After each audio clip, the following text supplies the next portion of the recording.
पूरी भाजी वाला। एक गांव में मोहन नाम का एक आदमी अपने परिवार के साथ रहता था। गांव में उसकी पूरी भाजी की एक दुकान थी। वो इतनी स्वादिष्ट पूरी भाजी बनाता था कि उसकी पूरी भाजी की खुशबू से ही लोग उसकी तरफ खींचे चले आते थे। सच में मैंने अपनी पूरी जिंदगी में इतनी स्वादिष्ट पूरी भाजी कहीं और नहीं खाई। जो स्वाद तुम्हारे हाथों की बनी पूरी भाजी में है वो और कहीं नहीं। धन्यवाद भैया, ये तो बस ऊपर वाले की दया है। हर रोज की तरह आज भी मोहन की कमाई बहुत ही अच्छी हुई थी। उसने आज की सारी कमाई घर जाते ही अपनी पत्नी को दे दी। इतने सारे पैसों को देखकर उसकी पत्नी बहुत खुश हुई। लेकिन उसकी पत्नी ने देखा कि मोहन कुछ परेशान है, इसलिए उसने मोहन से पूछा, आप इतने परेशान क्यों हैं जी? क्या बात है? सब ठीक तो है ना? कुछ ठीक नहीं है विमला। मैं पूरे दिन पूरी भाजी बेचने के लिए इतनी मेहनत करता हूँ और शाम तक बस ये थोड़े बहुत पैसे ही कमा पाता हूँ। अगर ऐसा ही चलता रहा तो हम कभी भी अमीर नहीं बन पाएंगे। ये कैसी बातें कर रहे हैं? लोग आपके हाथ की पूरी भाजी खाने दूर दूर से आते हैं। आपकी आमदनी इतनी अच्छी होती है और भगवान का दिया सब कुछ तो है हमारे पास। रहने को घर है, खाने को पेट भर खाना है, पहनने को कपड़े हैं, और भला हमें क्या चाहिए? तुम बहुत भोली हो विमला। आज के समय में इतने पैसों में क्या होता है? पिछले कुछ समय में इतनी महंगाई हो गई है, लेकिन खाने का अगर जरा सा दाम बढ़ा दो तो लोग दुकान पर आना ही बंद कर देते हैं। लेकिन उसके बाद भी आप दिन के 2000 रुपए की बचत करते हैं। महीने के 50 से 60 हजार रुपए की बचत करने के बाद भी आपके मन में पैसों का लालच आ रहा है जी। छोड़ो, तुम नहीं समझोगी। जब घी सीधी उंगली से नहीं निकलता तो उंगली टेढ़ी करनी पड़ती है। मतलब? कुछ नहीं, तुम सो जाओ। अब मोहन अगले दिन अपनी दुकान खोलता है और कम सामान में ज्यादा मुनाफा कमाने के लिए वो पूरियों के आकार को छोटा कर देता है और सब्जी के लिए बड़ी कटोरियों की जगह छोटी कटोरियों का इस्तेमाल करने लगता है, जिससे उसे 2 प्लेट पूरी भाजी बेचकर भी 3 प्लेट पूरी भाजी का मुनाफा होता है। मोहन भैया, रोज मैं तुम्हारे यहाँ 1 प्लेट पूरी भाजी खाता था तो मेरा पेट बिल्कुल अच्छे से भर जाता था, लेकिन आज न जाने क्यों 1 प्लेट पूरी भाजी में पेट ही नहीं भर रहा। लगता है आज तुम्हें कुछ ज्यादा ही भूख लगी है। अगर 1 प्लेट से पेट नहीं भरा तो 1 प्लेट पूरी भाजी और खा लो। ठीक कह रहे हो भैया, लाओ 1 प्लेट और लगा दो। अब मोहन अपनी हर रोज की कमाई से 1.5 गुना कमाई करता है। इतने से फर्क से उसके ग्राहकों को भी बहुत ज्यादा शक नहीं हुआ उस पर, लेकिन 1.5 गुना मुनाफा कमाने के बाद भी मोहन संतुष्ट नहीं होता और उसके मन में और मुनाफा कमाने का लालच आने लगता है।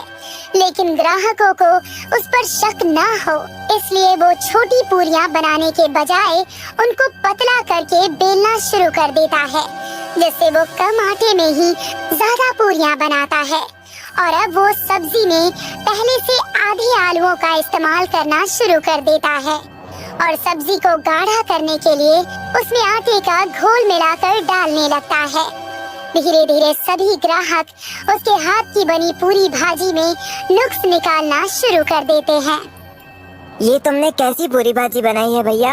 ऐसा लग रहा है जैसे पूरी नहीं बल्कि तला हुआ पापड़ खा रहा हूँ। और ये आलू की सब्जी, इसमें आलू ढूंढने के लिए तो लगता है मुझे तैरकर खुद ही इसके अंदर जाना होगा।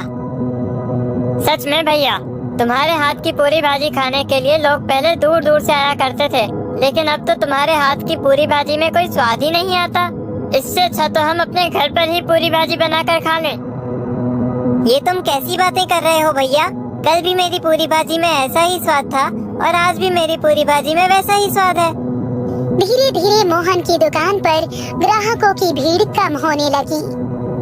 तभी एक दिन गांव के जमींदार जी का खास आदमी उसकी दुकान पर आया। आपने क्यों इतनी दूर चलकर आने का कष्ट किया मालिक? आप हुक्म कर देते तो मैं खुद ही आपकी सेवा में हाजिर हो जाता। मोहन, हमने दूर के गांव में तेरे हाथ की पूरी भाजी के चर्चे सुने हैं। लोग तो कहते हैं कि जो एक बार तेरे हाथ की पूरी भाजी खा ले तो अपनी उंगलियां चाट जाता है। जमींदार जी के पोते के मुंडन पर उन्होंने पूरे गांव को न्योता दिया है और वो चाहते हैं कि सभी गांव वालों के लिए खाना तुम ही बनाओ। इसलिए मैं ये एडवांस पैसे लाया हूँ। अगले हफ्ते के बुधवार को तू सबके लिए एकदम स्वादिष्ट खाना बना दियो और जरा से भी ऊंच नीच नहीं होनी चाहिए। जमींदार साहब की इज्जत का सवाल है। आप चिंता मत कीजिए मालिक, मैं ऐसा खाना बनाऊंगा कि सब गांव वाले जमींदार जी की दावत की तारीफ करते नहीं थकेंगे। अब मोहन एडवांस में मिले पैसों से दावत में बनाने के लिए सामान खरीदने जाता है, लेकिन सामान खरीदते हुए अचानक उसके मन में पैसों का लालच आ जाता है और वो मन ही मन सोचता है कि भला सिर्फ गांव वालों की ही दावत के लिए इतना सामान लेने की क्या जरूरत है। इसीलिए वो कम सामान खरीदकर दिए गए पैसों में से कुछ पैसे बचाकर अपने पास रख लेता है और कम सामान लेकर दावत बनाने के लिए जमींदार जी के यहाँ पहुँच जाता है। वहाँ वो मदद के लिए एक लड़के को भी अपने साथ लेकर जाता है और जमींदार साहब के घर के पीछे खाना बनाना शुरू कर देता है। देखते ही देखते जमींदार जी के यहाँ सभी गांव वाले, उनके सभी मेहमान आने लगते हैं।